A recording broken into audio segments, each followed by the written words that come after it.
Radio Fédou, le journal avec Sotelma Malitel. Bienvenue à vous qui nous écoutez sur la 101.2 ici à Bamako et à Koulikoro. Voici le sommaire de ce journal de 13h. Le Conseil des ministres du gouvernement Mara a eu lieu hier mercredi. Son contenu vous sera détaillé dans ce journal par Kassim Traoré. Le cantonnement des groupes armés du nord du Mali a commencé il y a une semaine. C'est le HCUA qui sera le premier cantonné dans la région de Kidal. C'est ce que nous a dit la porte-parole de la MINUSMA. La 4e édition de la journée des banques et établissements financiers aura lieu les 16 et 17 mai 2014. Elle sera organisée par l'Association professionnelle des banques et établissements financiers du Mali. Les détails de ces titres dans un instant avec Safia Toudumbia.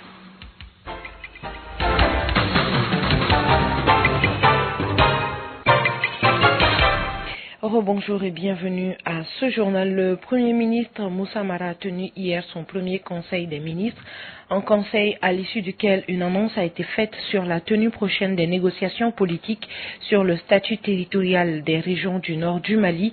Il a aussi été question d'une présentation rapide de la politique générale du gouvernement et la création des agences régionales de développement. Kassim Traoré. Dans le souci de pallier les déficits de communication, le gouvernement a décidé de commenter les points clés des conseils des ministres. Selon le ministre de l'Emploi et de la Formation professionnelle, porte-parole du gouvernement, sur la paix et la sécurité, le président de la République a fait parler de sa bonne foi. Dans les prochains jours, il confiera à une personnalité la lourde charge de conduire sous son autorité directe les pourparlers avec les groupes armés en rébellion certes, mais aussi, comme le stipule l'article 21 de l'accord de Ouagadougou, avec l'ensemble des communautés du Nord, pour obtenir une paix durable conforme aux intérêts et aspirations de notre peuple. À propos des délestages, Ibeka a donné des instructions fermes au Premier ministre et son gouvernement de trouver dans les plus brefs délais une solution au délestage du courant en cette période de grande chaleur. Il leur a demandé aussi de présenter un plan trimestriel complet permettant d'éviter désormais ces désagréments. La lutte contre la corruption, l'impunité, d'après le ministre de la Communication, seront combattues de toutes les sphères de l'État malien. Mais tout cela passe par la présentation d'une politique générale du gouvernement à l'Assemblée nationale que le président de la République a souhaité le plus rapidement que possible. La MINUSMA a initié depuis hier mercredi une série de rencontres avec la presse. La porte-parole était face à la presse pour présenter divers points des activités de la MINUSMA. Sur le plan sécuritaire, le nombre de casques bleus va atteindre 10 000 au 1er juillet 2014 selon les prévisions. Radia Achouri, directrice de la communication et porte-parole de la MINUSMA, elle est au micro de Jenny Badem. À ce jour, nos effectifs s'élèvent à 6 618 casques bleus. Au 1er mai, notre effectif déployé sur le terrain s'élèvera à plus de 8 000 casques bleus avec l'arrivée attendue de 1 400 soldats du contingent bengalais et 400 soldats de la contribution hollandaise. Le planning des autres unités est encore à confirmer, mais nous anticipons que nos forces atteindront le chiffre de 10 000 au 1er juillet 2014. De plus, nous allons bientôt recevoir 4 hélicoptères d'attaque et cela va se faire au courant du mois de juin et 3 hélicoptères additionnels pour le transport de nos troupes et on attend ces 3 hélicoptères au mois de septembre. Ces moyens, bien entendu, supplémentaires nous permettront certainement de couvrir plus de terrain et d'accroître l'efficacité du travail de nos forces, surtout en termes de protection et de rapidité de réponse. La question du cantonnement des groupes armés a aussi été abordée lors de cette rencontre de la MINUSMA. La porte-parole de la mission onusienne a insisté sur le fait que c'est le gouvernement malien qui devrait fournir un canevas de travail que la mission va aider à mettre en œuvre. Néanmoins, les travaux sont en cours pour débuter le cantonnement des rebelles. Radia Achouri, porte-parole de la MINUSMA. En fait, du premier site de cantonnement pour le HCUA a commencé la semaine dernière et cela a commencé par le forage d'un puits d'eau avec l'appui de l'UNOPS. L'UNOPS, c'est une agence, si vous voulez, des Nations Unies. C'est le bureau des Nations Unies de l'appui aux services et projets, en fait. traduit comme ça à la volée de l'anglais. Donc ça a commencé avec le forage sous-marin d'un puits pour ce site qui se situe à 40 km en dehors de la ville de Kidal. Et l'amenuisement, en fait, a d'ores et déjà commencé à appuyer les processus de pré-cantonnement des combattants des MNLA et du HCUA en fournissant eau et nourriture sur 3 sites pilotes approuvés par le comité technique mixte de sécurité dans la région de Kidal en septembre 2013. La politique à présent, Modibo Sidibé et Soumaïla Cissé, les 2 leaders de l'opposition malienne, se sont rencontrés hier au siège de l'URD. Les 2 hommes comptent s'unir pour que le statut de l'opposition soit adopté et respecté au Mali. Leurs 2 partis, URD et FAR Ankaouli, vont se retrouver régulièrement afin d'approfondir leur point de vue. Kassim Traoré nous fait le point de cette rencontre. Après son premier congrès ordinaire, les responsables des FAR ont décidé de rencontrer et échanger avec certains partis politiques de la place. Modibo Sidibé, président des FAR. Nous avons eu des échanges extrêmement importants qui pourront permettre que sur un ensemble de choses relevant d'un véritable dessein républicain et démocratique, nous pourrons mener des combats pour renforcer la démocratie, la République, pour que les 2 mamelles de la République et de la démocratie, la majorité et l'opposition, puissent fonctionner. Parce qu'il est clair qu'il ne s'agit pas de diaboliser l'opposition pour la majorité. Les candidats et parrains de l'URD se disent honorés par cette visite des FAR, Soumaïla Cissé. Nous nous retrouvons parce que nous avons tous les 2 un engagement patriotique réel. Nous revendiquons d'aimer ce pays-là autant que chacun. Nous revendiquons de construire ensemble une opposition crédible, une opposition républicaine, une opposition qui fera avancer les débats, une opposition qui pourra critiquer et accepter ce qui va dans le bon sens. Parlant de la démission des 5 des 6 députés FAR, Modibo Sidibé dit que ce sont des députés qui n'ont pas voulu aller à l'opposition comme l'a décidé le congrès des FAR. Nous continuons notre combat, qui est notre positionnement dans l'opposition. Nous allons continuer à nous battre parce que l'opposition ne veut pas dire qu'on n'a pas d'engagement patriotique. Ça ne veut pas dire qu'on n'a pas d'engagement pour notre pays. Ça veut dire simplement que nous serons critiques et vigilants, que nous aurons à cœur aussi de travailler à une alternance politique crédible. C'est ça aussi la démocratie. Après cette première rencontre, d'autres sont envisagées entre les 2 partis afin de renforcer l'opposition malienne.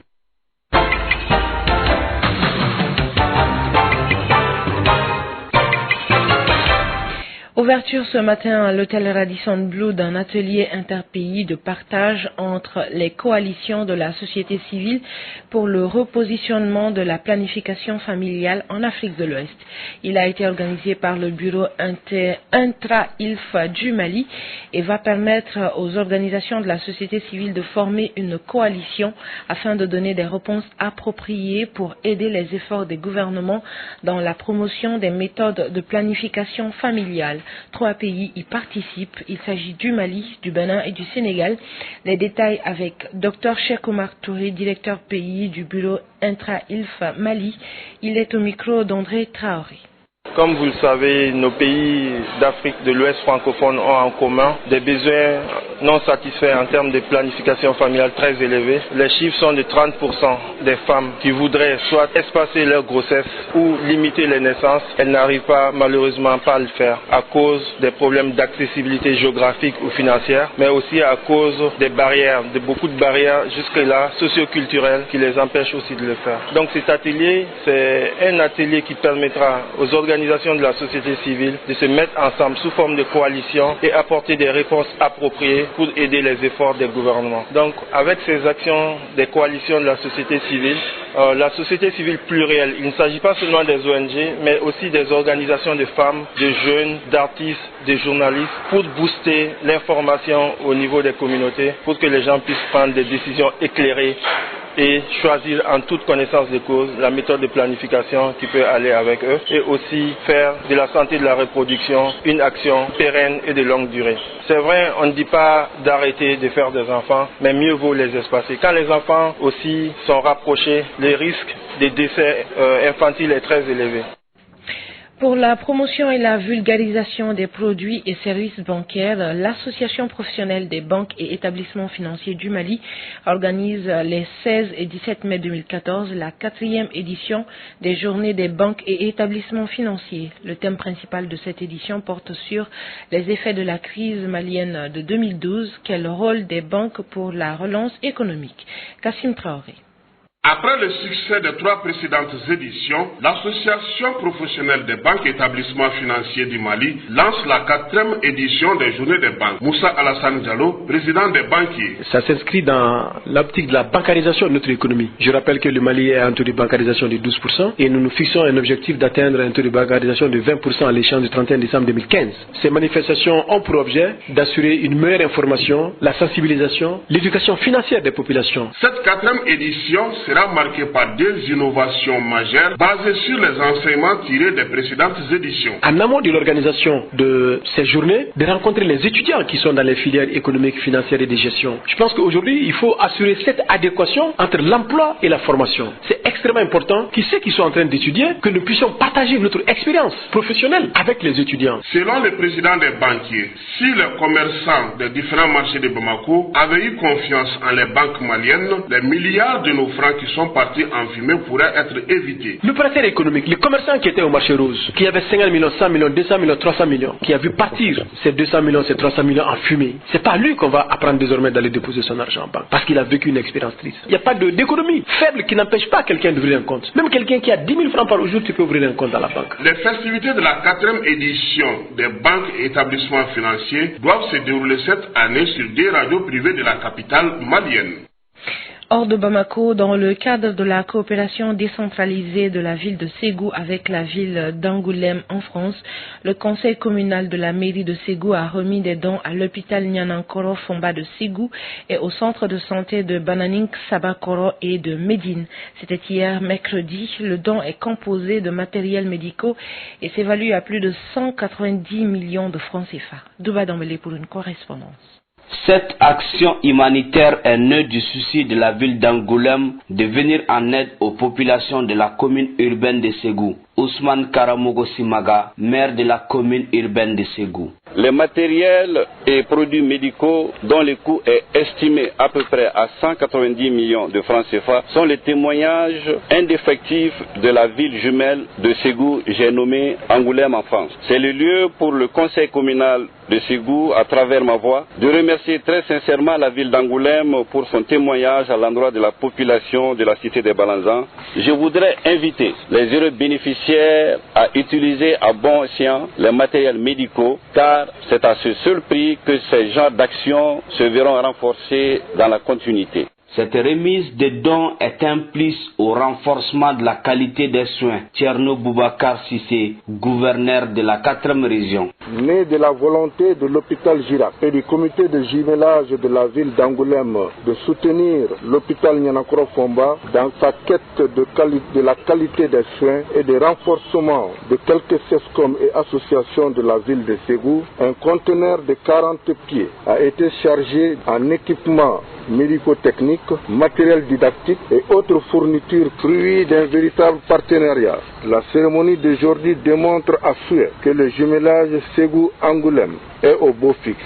Aussi, la fondation Leila Fodil de Ségou, la fondation Farikolo Nyanadje et la bibliothèque du conseil des sectes de Ségou ont également reçu des dons. Toujours à Ségou, dans le souci de mieux contrôler le processus de la décentralisation au Mali, le Haut Conseil des collectivités était en mission à Ségou ce mercredi 16 avril 2014. Au cours des activités, il a été question d'une concertation régionale avec les élus et autres acteurs de la décentralisation à Ségou. Nous réécoutons Douba Dambélé pour une correspondance. Il s'agissait au cours de cette visite de prendre contact avec les collectivités de la région de Ségou. Chaka Dambélé, président du conseil régional de Ségou.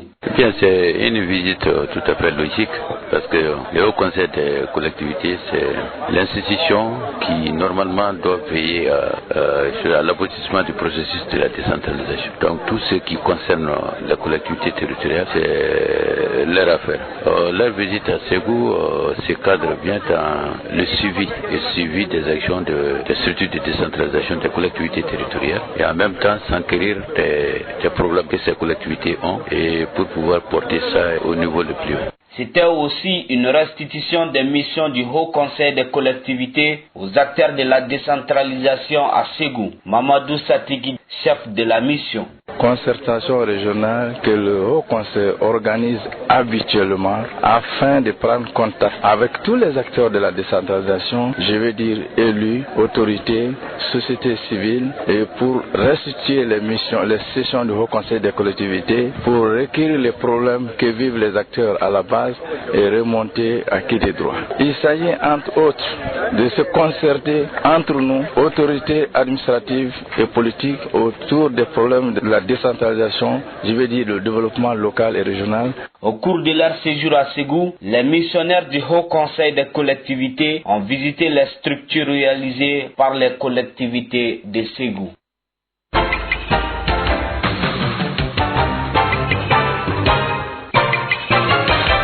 Du sport pour terminer, nous parlons football. Le comité exécutif de la Fédération malienne de football informe le public sportif que le match aller du tour de cadrage de la Coupe de la Confédération se jouera ce week-end, ainsi qu'un autre match en retard du championnat national de Ligue 1.